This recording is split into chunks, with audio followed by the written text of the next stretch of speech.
নবী সাল্লাল্লাহু আলাইহি ওয়াসাল্লাম একদিন ঘুম থেকে উঠলেন ভয়ে পেয়ে, আতঙ্কিত।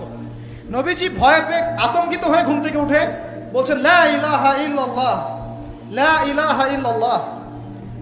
তার স্ত্রী পাশে যিনি শুয়ে আছেন তিনি বলছেন নবী সাল্লাল্লাহু আলাইহি ওয়াসাল্লাম বলছেন, ওয়াইলুল লিল আরব, ওয়াইলুল লিল আরব মিন শাররি ক্বাদ ইখতারাব।